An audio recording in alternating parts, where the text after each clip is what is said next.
Hi, and welcome to the Coffee and Technology Podcast. Today we speak with Tim Wendelboe. Tim is the founder of Tim Wendelboe Coffee and is the host of the Tim Wendelboe Podcast. Since his 2004 World Barista Championship win, Tim has become a notable name in the world of coffee. Today we'll discuss Tim's passion for organic farming, his views on transparency, and using tech across the supply chain.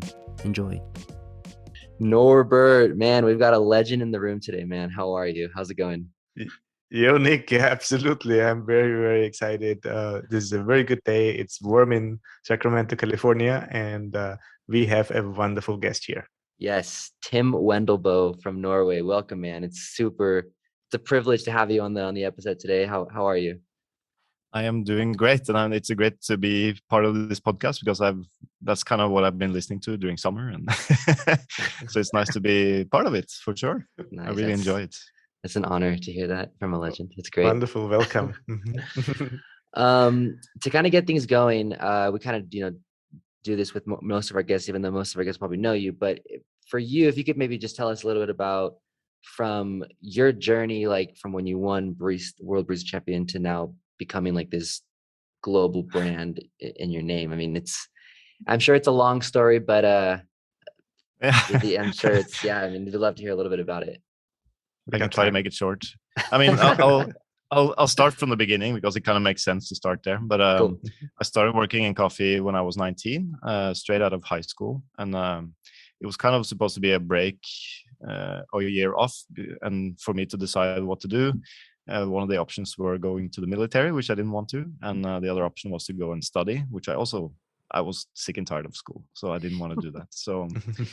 I had been working in a grocery store while I went to high school, so I was kind of used to working a lot. And then I was a little tired of that, so I decided to leave that job and then looking for a new job. And this was in '98, so it was kind of pre-internet, or just in the beginning of internet. So you kind of had to read ads in the newspaper or just walk the streets and see if there are any ads in the windows. And I happened to do the last thing and passed a small cafe right by the parliament in Oslo. That's the name was Stockflets, and I didn't even drink coffee. I didn't really know what a coffee shop was. I knew what an old coffee store was because I had gone to some of them with my dad to buy espresso coffee. But I applied to a job there, and I got it because there were only 2 applicants and they needed 2 people. So that was cool.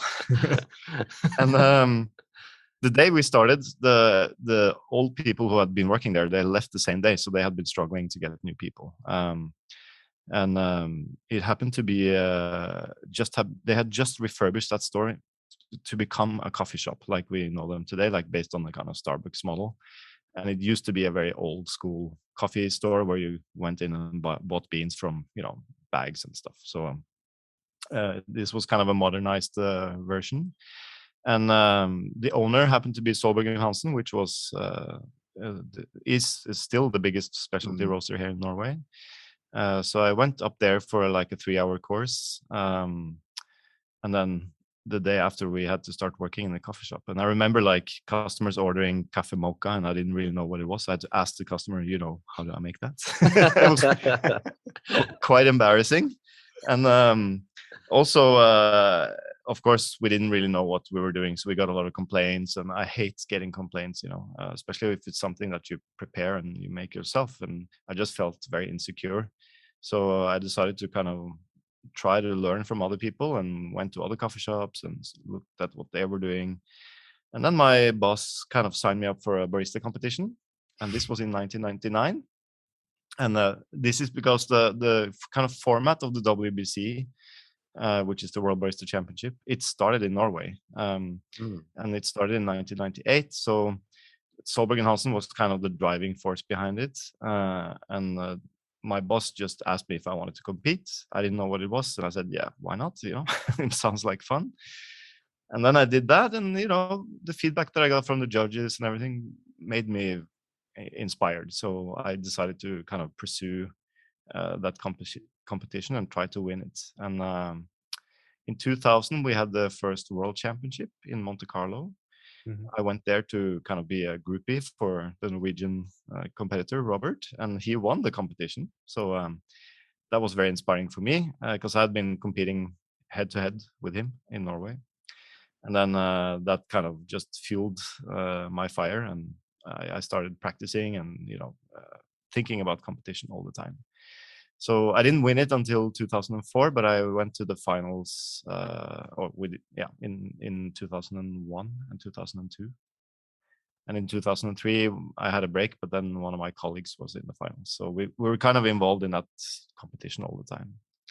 So when I finally won it in 2004, I obviously got a lot of requests to travel and train people for barista competitions.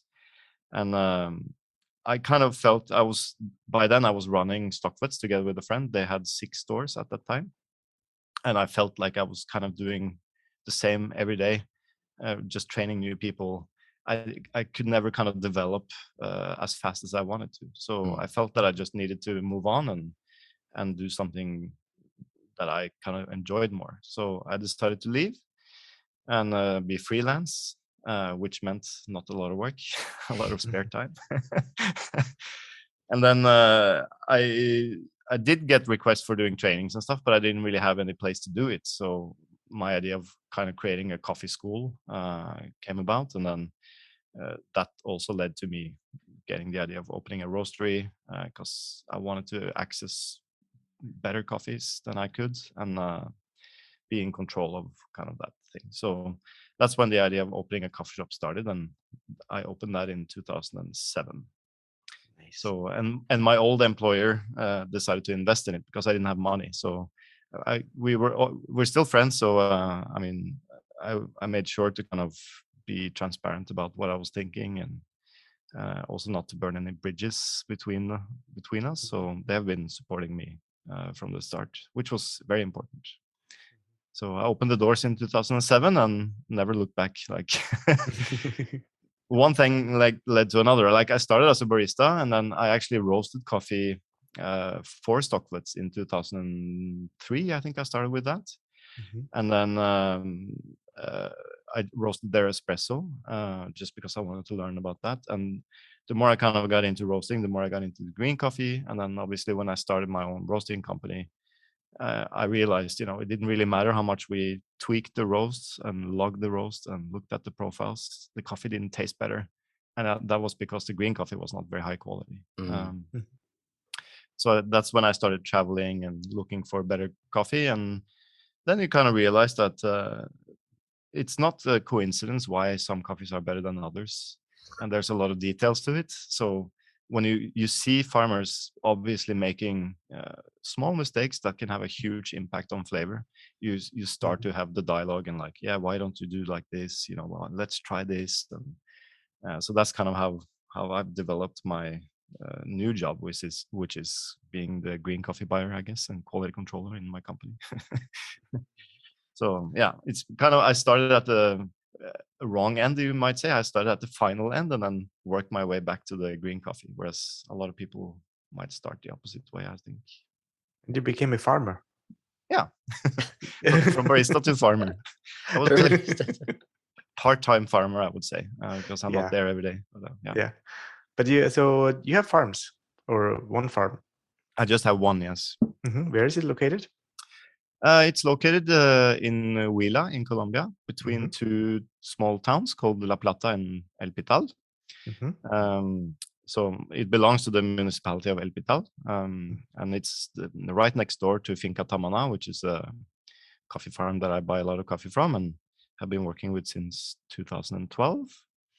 So I kind of bought the land from Elias, who owns Finca Tamana.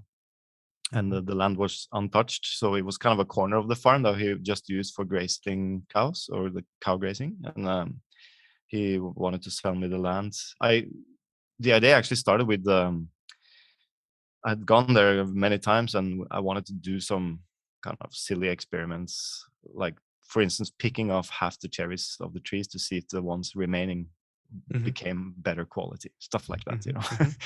Kind of inspired by wine a little bit, but and then I proposed to kind of rent some land from him, but we couldn't really figure out the model for that. So then I asked, maybe I can buy a hectare and then I can just do everything on my own. And he said he would think about it, and he came back to me a couple of months later and said, "You can buy 7 hectares." I'm like, okay, I'll take 7 hectares. But it kind of made sense because it was a little bit hassle to separate that land from his farm. So it kind of had to make sense on the map and everything. So that's why it became that particular land. And that I think I purchased it in 2015, and we kind of started working on it in 2014. And yeah, I've been there like 2-3 months every year ever since, except during COVID. Right. So is the farm, so now your farm, is it still strictly like purely for research purposes, or do you use it for your own brand, or now are you like exporting green coffee out of it? What's kind of what's the goal and purpose of your farm now? So far, I've been producing, I think, 15 kilos of green coffee. So we're not in the conversation of doing export or anything. I mean, we sold the coffee here last year. I roasted, or was it this year? It was this spring, actually. I roasted a couple of kilos, and half of it we sold online in like bean form, and the other half we used for having like tastings here in the lab. And that was a lot of fun. The coffees tasted really good. Then I was there in March, and we did pick some more coffee, but it didn't really taste that good for some reason. But now I'm going down in 2 weeks, so I'm expecting maybe 10 to 20 kilos waiting for me there. And then next year we'll probably see a little bit more production, because I have around 300 small trees that are just about to start producing. So things take time, and when I started the farm, we planted, I think, 6,000 trees altogether, but I lost all of them to I'm not a skilled farmer. I'm doing organic or biological farming, and I just didn't know how to do it properly, and the trees just died out of lack of nutrients and water. So now I only have like 500 trees altogether, I think, and we're planting 150 more when I come down in November. So we're doing it kind of piece by piece now, instead of trying to do everything at once. Yeah. So to answer your question, yeah, it's a little bit more like a research farm at the moment. Nice. The purpose is to prove that you can grow more and higher quality coffee without using any agrochemicals or mineral fertilizers. And that means basically using compost, making sure we have good soil organisms, and trying to get the soil back to life, so that the kind of soil microorganisms can feed the trees. That's how nature actually works. So do they call you the crazy Norwegian? Maybe a little bit. I mean, they're shaking their heads a lot of times, but I have 100 trees now that look fantastic and are producing pretty well. And when I was there in March, they had just gone through a couple of months with no rain, and my trees looked fine, and other trees in the area looked terrible. So I think, I'm not doing this because I'm stupid. I truly believe it can work better than the system that we're using with mineral fertilizer and chemicals. And it's just a matter of kind of figuring it out. And of course, I'm only there like 3, 4, or 5 times a year. So there's a limit to how much I can work on the farm as well. Well, my comment came from from a place where I was talking, and I'm still talking to a lot of farmers, especially in Colombia. Yeah. And I bring it always up. It's like, hey, can you do more organic farming? And a lot of them are, and even if they're very open and highly educated, are discarding that idea of like, no, you cannot. Nature is too strong.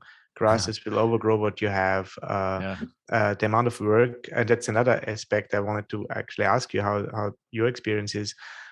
So some farmer tell me, even if the farmer wants to do it and is willing to invest, sometimes the workers don't show up because they don't like that work. It is different. It's harder maybe. And it's like, no, they just don't want to do it. Yeah. I mean, I am a complete organic geek these days. So I watch a lot of talks and stuff online. What most of these kind of professors and people who are teaching farmers how to do organic farming, what most of them say is the hardest part is to change the mindset of the farmer, not the actual farm. Mhm. Because there's so many different crops and uh, farms around the world that has been succeeding in these techniques. So it's only a matter of having the right knowledge and the right mindset. You have to want to do it. It's kind of Mhm. like wanting to quit smoking, or drinking. Like if you have a Mhm. problem with that, then you yourself have to want to do it. You cannot change if just another person wants you to do it. You have to want it yourself. And I think that's the same with organic farming. And I have to say also that it can be really difficult to access good knowledge about it. Mhm. Especially in Colombia. I mean, all the agronomists that I've met there are all trained in the same way. And, a lot of them are also working for companies that has a financial interest in selling products. Mhm. um, so it's kind of difficult to find people who can really guide you on how to do it. And every farm is also very different. So you have to really invest time and also money and effort into doing it. But my experience with the workers, as you say, they actually enjoy working on my farm because they don't have to wear masks or anything. It's a Mhm. Mhm. natural It's safer for product. them So yeah. in a way. So Mhm. and also uh, yeah, it's a little bit more work maybe. It's different work, as you say. Like in my farm, the majority of the work would be to make compost and spreading that out, Mhm. instead of driving to the town, buying fertilizer, and then up to the farm and spreading that out. So it's just a little bit different type of work. And the idea is that when you have really healthy soils, the workload actually becomes less because you don't have to spray a lot of chemicals. You don't have to fertilize all these kind of mineral fertilizers all the time. So, Mhm. but getting there is the hard part. Like you really have to plan how to plant trees. You need shade trees. Maybe you need some cover crops, and people are scared of weeds, but weeds are good for the soil. So instead of kind of freaking out that you have weeds, you should work with the weeds. That's just nature telling you that your soil needs to be covered. And Mhm. yeah, so it's a different mindset, but there is a growing community around the world, and it's only a matter of time before it comes to coffee as well. And I I really really want to be part of inspiring people to try to pursue that road, and because they can become less depending on oil prices, fertilizer prices, all these kind of things. So that's the Well, kind of right now goal with the you're farm. in a great position. I mean, now you maybe have more ears who listen to that. Yeah. Actually, I read an article recently in Norway. There was a farmer who said that he couldn't farm anymore because his fertilizer cost has gone up, and he's spending like 500,000 crowns, which is 50,000 euros more on fertilizer every year. And I'm like, Yeah, maybe you should think a little bit different then, yeah, yeah. because there's a lot of successful organic farmers who don't buy that fertilizer every year. So How long does it take to convert a farm? Now, with your well, experience in mind. I couldn't really tell in my experience, but I think if you're in more temperate area, uh, you could do it in 1 or 2 years if you are really really focused on what you're doing and know what you're doing and get good help from people who have skills. And Mhm. that's like you really have to make super high quality compost and manage to spread that out, and also work with the crop that you have in the best possible way. So I think it's 1 or 2 years. um, in the tropical soils, I think it might be a little bit more difficult because it's normally very compact, Mhm. because of all the hard rain. Mhm. It's quite often quite acidic, so and also very hard sun. We don't have, like in Norway, we have half the year the ground is covered with snow, and there's a lot of microbial activity underneath there. So you don't have that in the tropics. So I think maybe it might take a little bit more time in the tropics. Can we extend that thought to the consuming part of the supply chain? So now you have organic and really well produced, high quality coffee, and then you look at the consumers in Oslo but also in other parts of the world. I know, for example, my dad loves organic products. When he lives in Austria, all he grows is berries and apples. But that's what he can do in his own garden. But whenever he can, he prefers also coffee-wise organic coffee. Yeah. But all he can do is go for a seal, right? He needs to see that organic certification on it. So can you speak a little bit to that? What's because it's a little bit controversial. A lot of small farmers do not have the seal.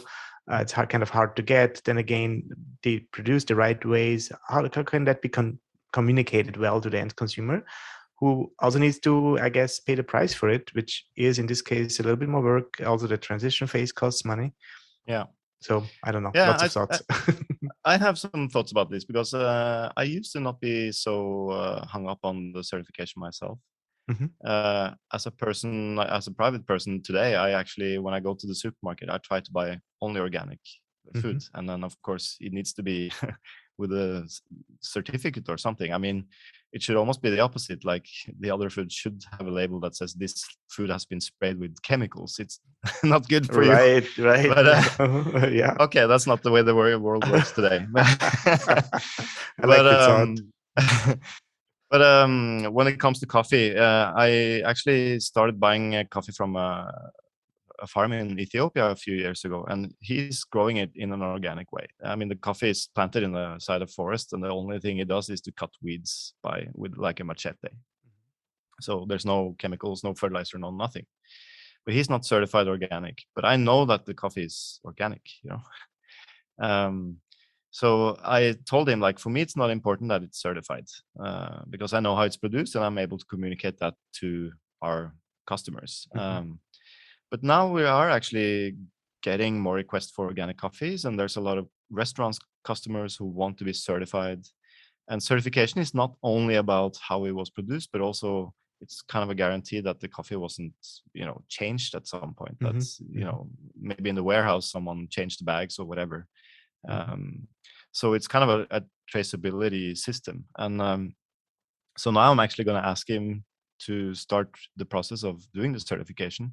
But since it's my kind of requirement, it's not his requirement, then I feel like I have to pay for that process. And I can do so by paying more for the coffee, or actually just pay the actual fee of him getting certified. Because for him, the process is not so complicated because he's already organic. He just needs to document the thing, I think, for 2 years. Whereas with the other farmers, like if I asked Elias, for instance, in Colombia to become organic, that's a totally different thing. Like, because he would have to change his farming practices. You know, it's a much bigger process. And we actually have started that conversation, but it has to start small and then kind of grow from there. So my goal is in 10 years, all the coffees we buy should be organic certified. How do you communicate organic to your customers when the coffee is organic but not certified? Yes, a little bit. We are not really allowed to call it organic. But normally what I write on the webpage about the coffee is that this coffee has been produced, you know, without any fertilizer or pesticides, similar to what you would do in an organic production, but it's not certified organic. And right. But so you were very transparent, and you just give the backstory. Yeah, I think you know, being transparent about how coffee is produced can only make it better. And just, you know, the reality of most farmers is that they are not in an economical situation where they actually can even consider going organic. So talking about that is also important. I think it's easy for us to say, oh, for me as well, like I say when I go to the supermarket, I'm only going to buy organic produce. But that's a little bit more simple here than if I'm going to buy green coffee, you know. Of course, I can seek out only organic farmers, but what about all the other farmers who are not able to sell their coffees? So, for instance, in Kenya, I love that coffee, but it's non-existent with organic coffee. Mm-hmm. Mm-hmm. I mean, maybe there's 1 or 2 farmers in whole Kenya, I don't know, but most of the farmers there are really doing a lot of fertilization and spraying because they have problems with pests and diseases and so on. So I hope that will change, but I feel like that has to be done more on a systemic or in a bigger scale. Yeah, it's like one of the things I always have trouble with just not just coffee, but in general, like edible products is like, because I'm the same kind of consumer where like I want to like, only buy organic foods, but then now working in coffee and seeing how like it's kind of difficult for like a small producer to just say like, okay, I'm organic. Like maybe I produce organically, but like getting the organic certified, like it's hard for a producer to get that. And then, but on the consuming side, it's like, well, I work in the industry, so like I get it, but like people who don't work in the industry, consumer, to them it's just like, oh, well, it's not organic, like I'm not going to get it, and they don't. It's hard to convey the message like, hey, they're producing organic, but like they just can't. It's hard to get the certification, so it's like a weird kind of balance I have, I guess, in my head sometimes about it. Yeah. But I honestly believe that the future is organic. I mean, if we're going to continue being that many people that we are in the world, the best way for us to produce food in a more consistent and more secure way is to do it with proper organic practices. And by proper, I mean taking care of the soil first and foremost. Mm-hmm. That means you don't have to irrigate as much. You don't have to put any mineral fertilizer that is produced by using a lot of energy. So I think really that is the future. And I honestly believe also that the continents that are going to change first are actually Africa and Asia, because it's so much easier to change on a small scale farm than on a huge farm. Mm-hmm. Mm-hmm. So we see that, there's a lot of focus on permaculture, like in the US, Mm-hmm. for instance, but that's Right. also gaining popularity in Africa because it means they have more access to food that they can eat, they can Mm-hmm. produce it themselves, and it makes their land more kind of productive. So Mm-hmm. I honestly believe that because they might not have an option, they are almost forced into doing that, and that's going to be better for the world, I think. That's a very hopeful message. I love it. Enjoying this episode of the Coffee and Technology Podcast? This podcast would not be possible without the support of Cropster. Whether it's tracking harvest yields, roastery and inventory management, or simply tracking brew recipes, Cropster Origin, Cropster Roast, and Cropster Cafe can help you streamline your workflows and help you operate more efficiently. Tim, we grazed it just a little bit already.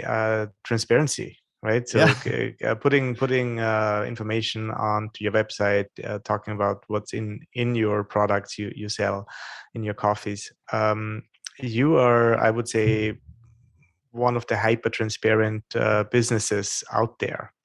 And I would like to hear a little bit more what that means and a little bit reflect on it. Why do you do it? And what are potential challenges? All right. Where do we start? I think what does it mean? So what does transparency mean for you? Being transparent for me means that we have nothing to hide. We had a 15-year anniversary recently, and I had a little speech for my team, and one of the things that I said is that our company is about doing things right. And the right can be many different things, but being transparent for me has been very important because I have been taught ever since I started in coffee. I've been taught that paying more for coffee is important because the producers don't make money on what they do. And we basically want to kind of remove ourselves from this kind of exploitive trades. I mean, coffee is very much based on the slave trade, from the old days. And there's nothing funny about that, but it is a reality. And I think we can change that, because we are able to pay more for the coffee. It doesn't become a whole lot more expensive for the end consumers. And everyone is just better off. Like for me, paying more for the coffee means that I can also ask for more from the producers. If I want my coffees dried on raised beds, covered with shade nets and all these things, you cannot ask for that if they're not making money. They don't have money to build the beds. So you kind of have to make sure that they are able to prosper, and in order to supply the quality that I want. So for me, it's just a matter of respecting your suppliers and kind of making them progress so that we can progress as well. Mhm. Maybe we have been paying a little bit too high prices in the past compared to the market, like unnecessary high prices sometimes people will say. But for me, it's been the reason why I've paid the prices we are is because I wanted things to happen faster. Mhm. And so, we have been paying, let's say, $5 per pound to a farmer for many, many years. And with inflation, today, even though we're paying the same price, $5 per pound, Yeah. it's actually not the same anymore because inflation, everything is rising in prices. So Right. it kind of evens out a little bit. And of course, we have also raised prices over the years, depending on costs and everything. So because we do all this work, we're not able to compete on price in our marketplace. So for me, it's always been important to explain why our coffees cost as much as it does. Um, I don't think it's expensive. I think coffee is very, very cheap, but it costs more money than, for instance, the coffee you buy in the supermarket. And for me, it's been important to explain to the customers why they have to pay more if they want to have good coffee. And it's a no-brainer when you know about it, but most people have no idea.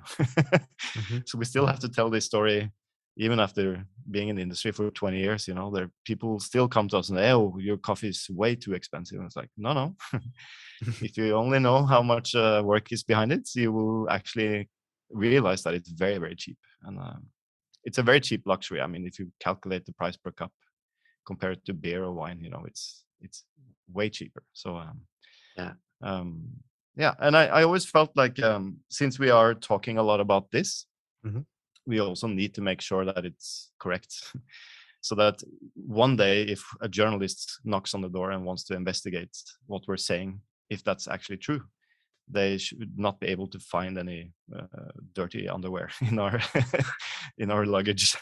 So for me, it's important to be honest about what we're doing, and I have only experienced good things about being transparent about everything, even stuff that we do that has not been great, not successful, or if you talk about that, then people can relate. People make mistakes, and um, so it's only kind of helped us market our business in a better way, and also has also made our identity as a business much stronger. So it's easy for us now to talk about who we are among, not just among our employees and our team, but also with our customers. So a good example is if a customer asks for a discount, uh, I don't have to. My employee doesn't have to ask me if we can give them a discount. My employee will tell our customers straight away that I'm sorry.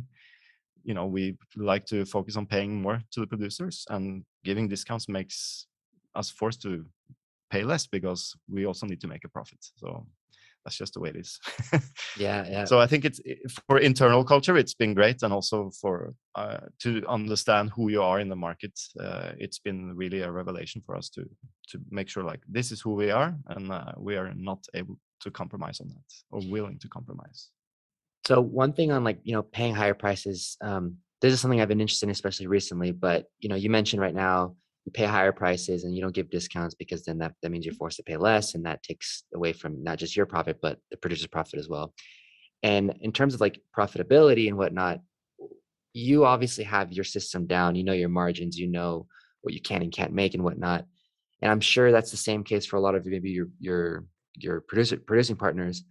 But have you found it an issue in Origin where a lot of producers may not even know their cost of production, or may not have the means or capability to collect that data to even know, like, this is how much my farm is costing me, then this is the margin I need, and this is the price I Yeah. need to sell at to be able to have a profitable farm.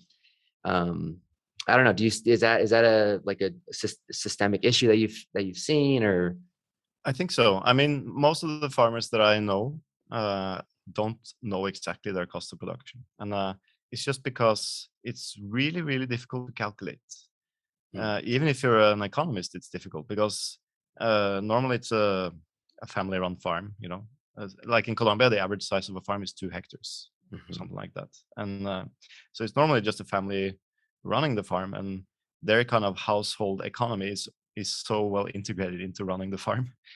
And so they don't have like a bookkeeping just for the farm kind of expenses. Like, for instance, if you drive to the town to buy food for your workers, but you also buy food for yourself and maybe some clothes and go to the dentist or whatever, how do you calculate the gas money you spent? It's really, really difficult, and we've tried, but we haven't really succeeded in it. So what kind of I've been looking at is, or it's more like having a dialogue. Like, if you see that the farmer is able to invest in his farm uh, and maybe upgrade his car because he needs it or something like that. We're not talking about them buying Ferraris or anything. It's just like, Mhm. if you have a 50-year-old pickup truck that is almost not running and you are able to actually buy a new one, maybe with a loan, but you're actually able to do it, that means you are making some money. And so for me, it's been like, if I see transformation going on the farm, if I can see that things are progressing in the right direction, I know we're paying a good enough price. And then they might say, like Hobnil, for instance, in Honduras, his production is very up and down in terms of volume because that's Mhm. just the cycle of his farm. And some years he say, oh, maybe you can pay a little bit more, because this year is going to be really tough. And then we have to discuss that. I think being transparent is not only about telling uh, our customers about what we pay, but also talking with the producers. How much should we pay? Is it enough? For instance, Moises and Marisabel in Honduras, Mhm. they told me in the beginning of the year that their fertilizer prices had tripled, and labor costs have gone up, food prices, electricity. It's difficult to get labor, and then I asked them, how much does that mean in terms of dollars per pound? And Moises said maybe around 50 cents. And he told me he had asked several of his clients if they could raise their prices with 50 cents. Their prices had been the same for like over 10 years. And some of his clients did not want to pay more for the coffee. And that just, that's not the way it should be, I think. So I'm not sure if he sold the coffee to them or what he did, but I mean, it's kind of, we understand in Norway that the price for fuel and electricity and food and everything goes up. We have inflation. We're used to this. Every year the prices go up. We have to pay more salary, and it's like a sort of cycle. But as soon as a farmer asks for a little bit more, it's like, oh no, no, no, we cannot do that because then we cannot sell our coffee. It's this mentality we have to change, I think, because it's also a business for them. So they have to, if they don't survive, I mean, they're not able to supply us. And we as coffee roasters, we are depending on steady supplies. Yeah. How do you deal with that dynamic? I can imagine that there's a lot of farmers who would want to sell to you, knowing that your prices are right. But I guess you also have only a certain amount you actually need. Yeah. Yeah, I actually do get quite often emails, people who want to offer me samples and stuff. Hmm. And I also try to be very frank uh, then as well. I say, like, you can send me samples and I'm happy to taste them and evaluate them, but I'm most likely not going to buy anything, because before I start buying from more farmers, I want to increase the volumes with the existing farmers we Hmm. buy from. And that is more like a logistical thing. Like in Honduras, we still have space in our containers that we buy. Hmm. So I want to kind of maximize those before we start going to another origin, because shipping coffee is complicated, and uh, it's also expensive. So you kind of want to grow with each farmer before you move on to another one. And yeah, and also for me, starting the work with a new farm takes a lot of focus. And we just started buying in Ethiopia, I think 3 or 4 years ago, from directly from two farms, Hmm. and I still haven't managed to do the type of work that I want to do with them because of COVID and some political situations in Ethiopia. But Hmm. my goal now is to focus on going there and trying to get that production up to the level we want to. which is easier now because we have experience and they also Mhm. have experience. And we also work with Belco there, like the importer, French Mhm. importer. So they have people on the ground kind of helping us do that. So they also kind of bring value to the chain there.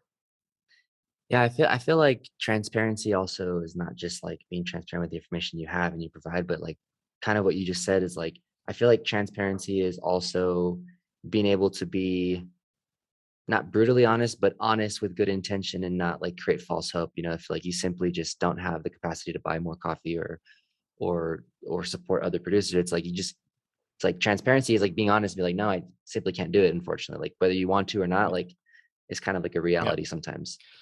Yeah, I mean, I would love to buy a lot more coffee, but the reality is that it's hard to grow to become the biggest roaster in the world if you're working the way we do. And our goal is also not to grow, tremendously. So I prefer like small organic growth every year, and maybe we could do twice the amount that we do today. But I'm not sure that I want to grow much more than that either, because Mhm.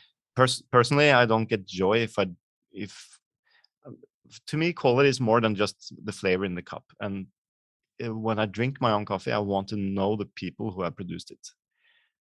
The day where I drink my own coffee and I don't know the producer is not a good day for me. So obviously in Kenya that's difficult because we're buying from cooperatives, but I kind of need to know where the coffee is from because that gives me more pleasure when I drink the coffee. Mhm. So I think quality is more than, as I said, more than just the flavor. It's also how was the coffee produced, by who, how was the worker treated. All the whole chain means good or bad quality. And I've had this discussion with a customer of mine who highly disagrees. He says, the flavor in the cup is all that matters. But for me, it's like if you know that coffee was, grown by slaves and heavily sprayed with chemicals that people die from, doesn't matter how good it tastes, it's not going to be good quality coffee. Yeah. Mhm. So minus that customer, I'm actually curious. Like one thing I was going to ask was, given that this is your kind of personality about coffee and what you enjoy out of coffee, have you found that like that trait of yours has naturally been put into like the culture of your company, and like has that gotten put on to like your consumers, where like now your customers are asking for coffees from specific farmers, or not even just Oh specific yeah, yeah. origins, more but specific farmers by name? Oh yeah. I mean, because we only buy coffee from 5 origins, and I don't know how many farms, but so we obviously run out of coffee every now and then because most of them just harvest once a year, and we have a lot of regulars who are waiting for the fresh crop nacimiento come in, or fresh crop from El Salvador. So that is for sure a thing. And that's really really cool, I think. Mhm.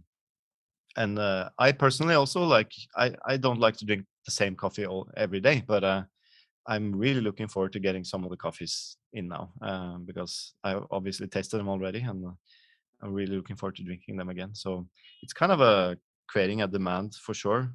It makes marketing a lot easier. Obviously, you don't have to market a new coffee every year. But the opposite is that some people get bored. Oh, coffee from Finca Tamana, I've tasted that before, so they're not going to buy it again. But for me, that's every year is exciting because the coffee is slightly different every year.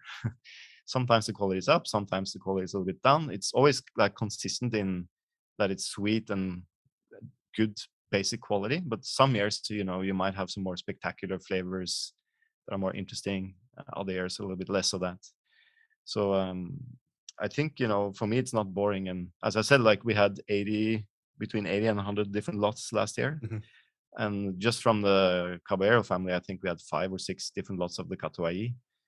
We had at least 4 or 5 different lots of the Caturra and Variedad Colombia from Finca Tamana. And all of them are slightly different, So for me, that's kind of like buying wine as well. Like Mhm. I buy wine from the same producers every year because I know they have good quality, but I don't expect the wine to taste the same every year. That's just not the way it works. Mhm. Unless you buy very conventional, boring wines. Yeah, you can only do that with heavily blended products Yeah. to keep standards, and then usually quality is lowered a little bit through that process. To keep so sometimes consistency stays over intrinsic quality, right? Yeah. And Yeah, for sure. but that's okay. That's a different concept. Yeah, for sure. I mean, and there's a lot of skill into blending as well. So that's not something that I'm interested in myself. I prefer to taste seasonal differences, and I'd rather have that memory of that 1 year where everything was fantastic, and dream about that. So I would like to shift a little bit over to the technology topic, which is also part of this podcast, of course. And in the last 20 years, I've been part of it. You have been part of it. A lot has changed. Yeah. What are like the important things to you? What are the technologies you would say? Well, that's really meaningful, very interesting. Well, the most obvious one for me is internet. Like internet and smartphones has really not just changed the world, but the world of coffee. I mean, when I started in coffee, we bought coffees that the names were like Kenya AA, Colombia Excelso, Brazil Santos. I mean, they don't even grow coffee in Santos. It's a harbor. So when the internet came along, and obviously in a lot of countries they didn't used to have phones even, but then it was expensive to build phone lines, but then they just surpassed that and everyone got cell phones, which was much better. So just to be able to communicate directly with farmers through WhatsApp, through Facebook, through Instagram, through email, whatever, has really changed the coffee world and has made information a lot more accessible to everyone, and putting kind of not just consumers but roasters and the coffee industry, making them able to communicate directly with farmers and vice versa has really changed quality for the better, and also the way we trade coffee, because now it's easier to buy directly. Farmers can organize with different exporters. They don't have to live in the same city even. So I think for me, by far, I mean, you go to trade shows every year, and every year machines have new buttons and screens and everything. That is so much less important than what internet has actually done to the world. And of course, we use data, and you see like people who have been in technology, and I have to mention Vince Fedele, who kind of made the refractometers able to calculate extraction, or at least TDS in coffee. That has also really changed the way we, not just the way we brew coffee, but how we grind coffee, how we roast coffee, because we were able to get some more sense out of what we actually were tasting and doing and seeing. So I would say that those two are the kind of the most important things, at least for my business, that has really changed the way we prepare coffee, and also how we buy coffee and work with coffee in the whole chain. And do you have anything on your wish list where you would say, well, this is kind of still missing, that would be awesome if you would have next 10, 20 years, some kind of outlook? I think the most difficult part of well, there are two difficult parts in coffee, and let's start at farm level first. Assessing soil microorganisms is quite easy. You can use a microscope, but you need to train someone on how to do it. So I wish there was some kind of technology where you can just put a soil sample in, and it will tell you, like, these are the organisms you have, this is what you need in order to grow that crop. We have kind of started to get the knowledge on not necessarily exactly the type of organism, but more like you need more fungal dominated soil, or you need more bacterial dominated soil, and this is how you make them in compost. So some technology around that would be fantastic, because I think it would benefit not just coffee farmers, but farmers all over the world producing any crop. So that would be my ultimate dream. And to be more coffee specific, I still feel like coffee roasting is a mystery to everyone. I don't believe it's very difficult to roast coffee. It's heat and time. But still, we don't know what the hell we're doing. Sorry for the language, but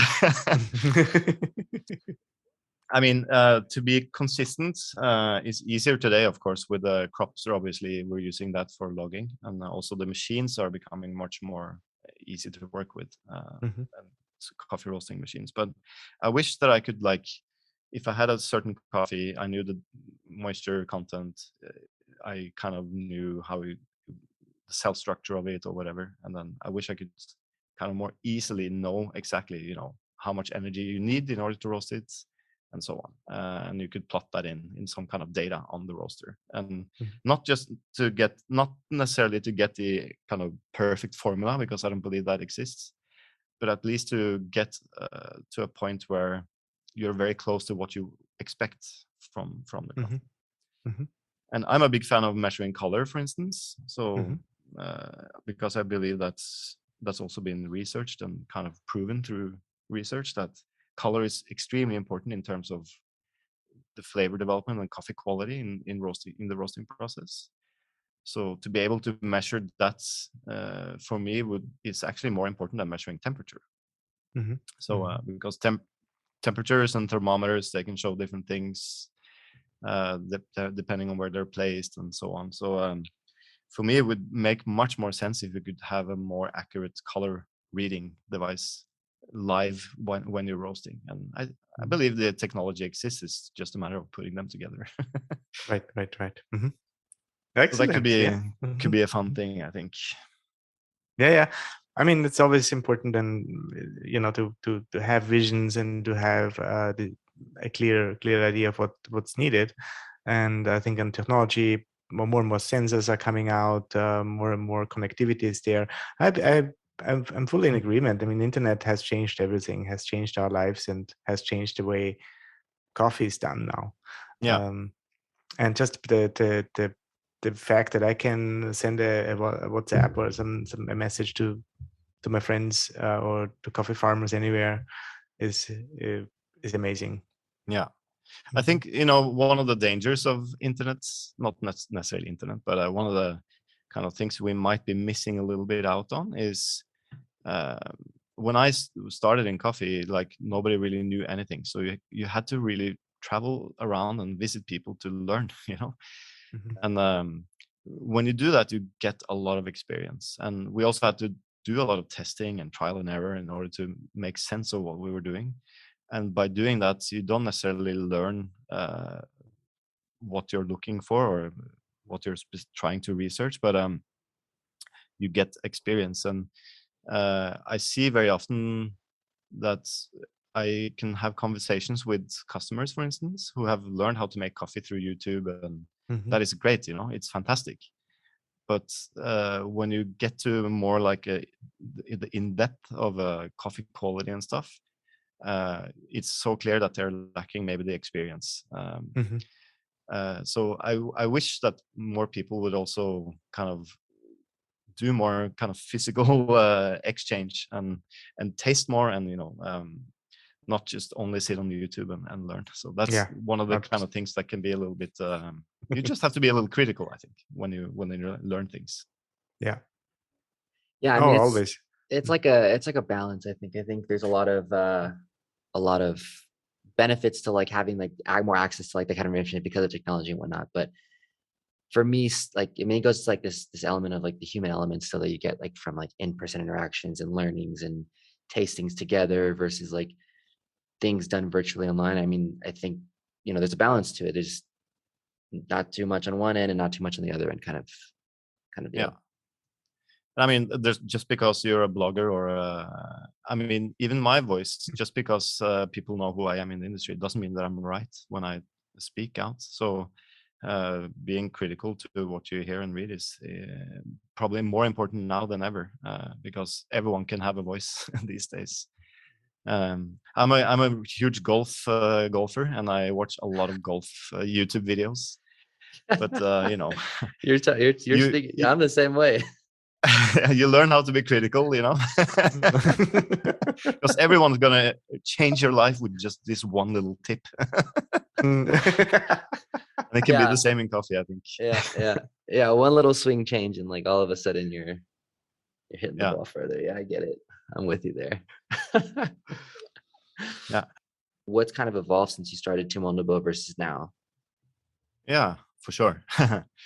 I mean, we were quite early users of Twitter and Instagram. We don't use Twitter anymore, but I quickly learned that you can't just speak your mind unfiltered. um, and things you say and do online might also be taken the wrong way. So I think for sure it has professionalized the way we communicate. And you know, doing silly jokes on Twitter in the early days may not be the best way to do it today. So, and I think that technology has evolved and people have learned how to kind of deal with that in their private lives as well. But I mean, just to be able to communicate to people that are outside our coffee shop in a matter of seconds, I can reach out to thousands of people around the world. Has really benefited our company for sure. Like the way we are able to market what we're doing, being transparent. It's hard to be transparent if you don't have any places to tell.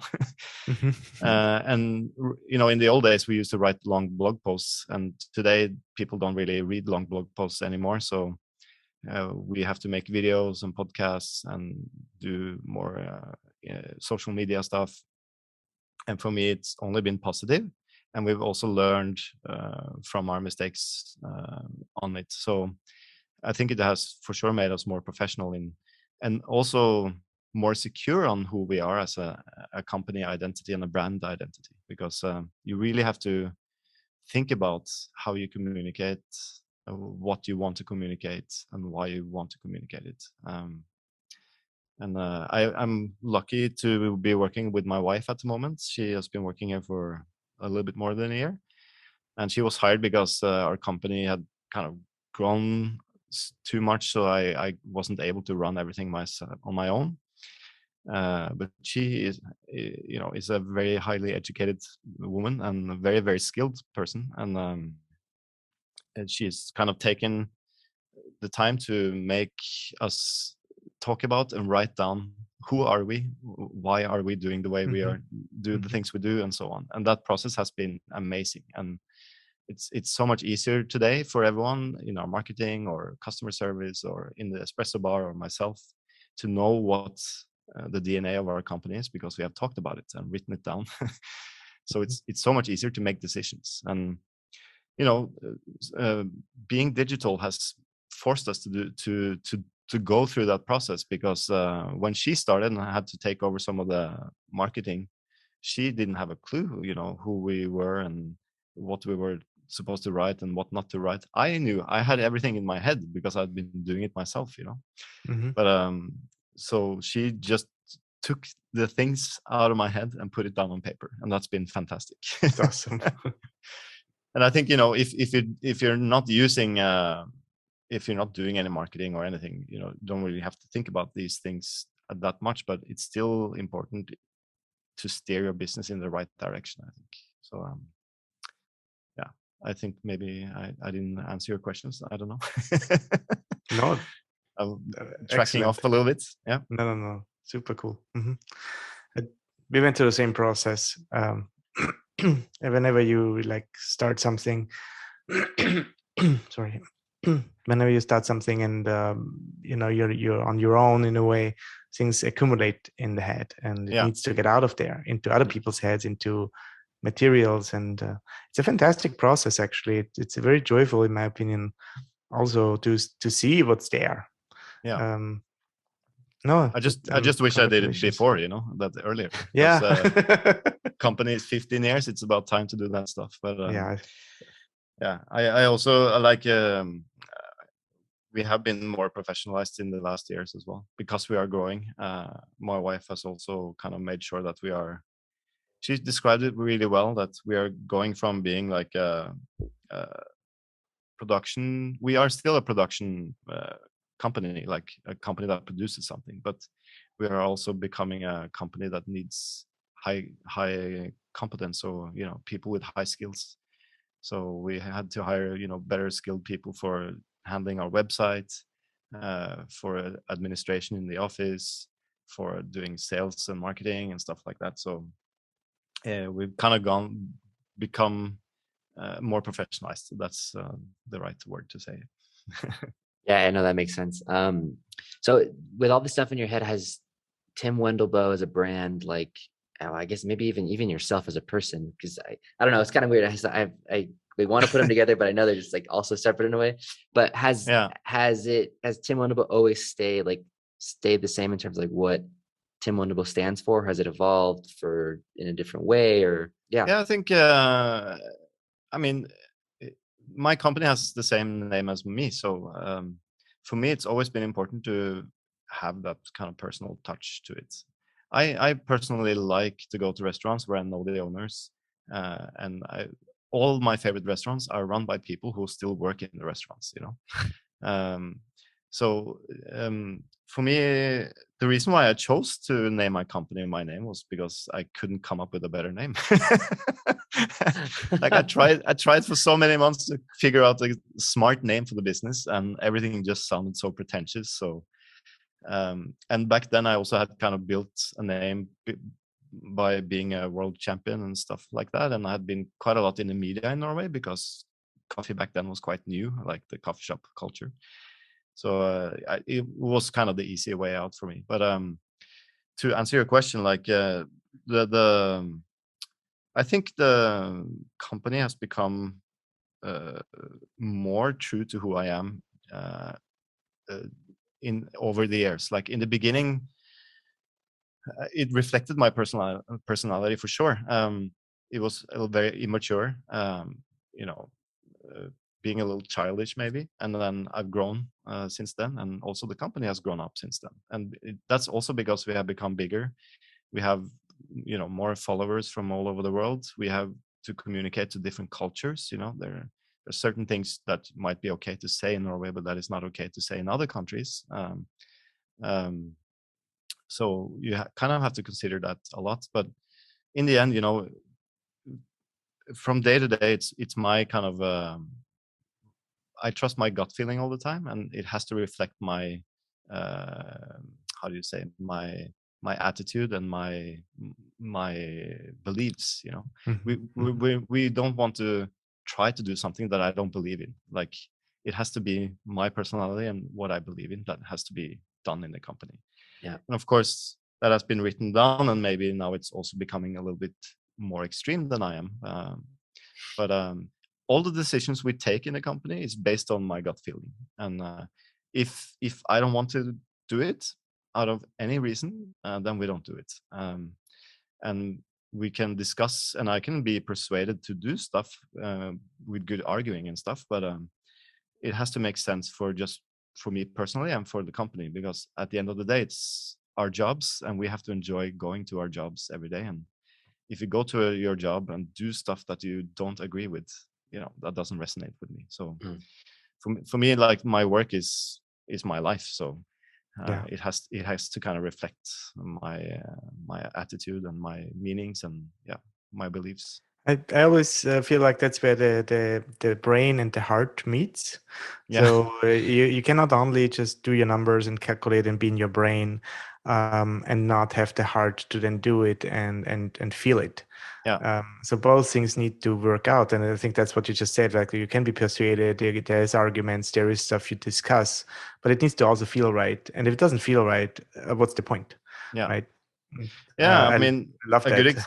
Good example was, and I haven't really told anyone this that much, but I was offered a very, very high amount of money, sum of money, to sell my company a few years ago, and they wanted to kind of keep me on board and just be like a puppet, I guess, for like a. It's called ambassador, I think. Yeah, ambassador.